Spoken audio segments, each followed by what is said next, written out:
Le plus grand fleuve d'Afrique, le Nil, prend sa source en Ouganda. Calme et immense, il fait la fierté de tout un pays. Un pays qui, après plusieurs décennies de bouleversements, se relève peu à peu. Mais il reste encore des efforts à fournir, notamment en ce qui concerne l'éducation. Ici, plus d'une personne sur 3 vit sous le seuil de pauvreté. Alors que la plupart des Ougandais vont à l'école primaire, seuls 17% ont accès au secondaire. Par ailleurs, beaucoup d'enfants ont perdu leurs parents à cause d'épidémies.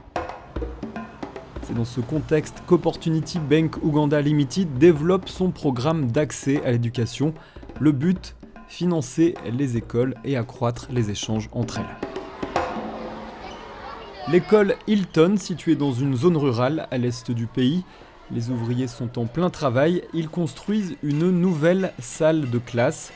Car depuis son ouverture en 2007, l'école connaît un certain succès. Les élèves sont de plus en plus nombreux. Et pour pouvoir accueillir tout le monde, les propriétaires ont dû faire des travaux et s'agrandir. Ils ont pu compter sur un prêt. Then we have constructed the classrooms and dormitories.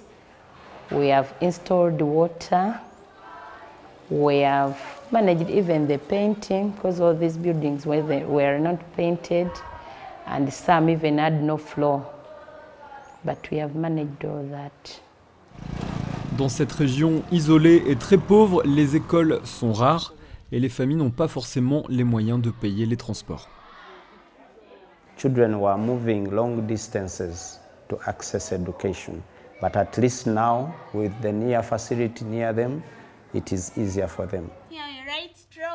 Ces disparités territoriales sont à la base d'inégalités d'accès à l'école. Opportunity Bank Uganda Limited finance donc la construction et le renforcement d'établissements scolaires en zone reculée.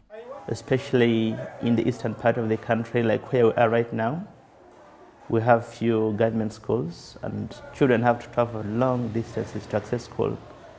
And to me, that is the biggest challenge actually we experience in Uganda's education. À une centaine de kilomètres de là, dans les faubourgs de la capitale, Kampala, comme toutes les semaines, directeurs et propriétaires d'écoles se réunissent dans la cour de cette école primaire. On y parle de pédagogie, on se confie sur ses expériences et on partage ses bonnes pratiques. Ces réunions, c'est ce qu'on appelle des clusters, un programme réservé aux chefs d'établissement qui ont souscrit à un prêt.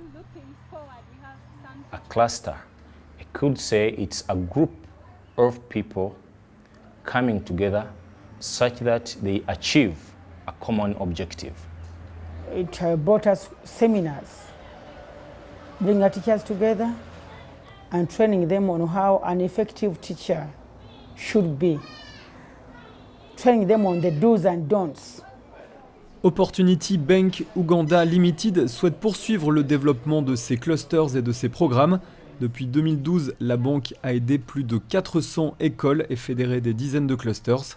Les taux d'intérêt de ces produits s'élèvent en moyenne à 24%.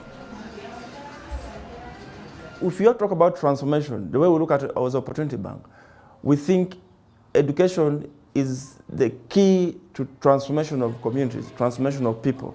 And that's why about 40% of our portfolio is in education. And 40% of our clients are in education. That's how important we look at this.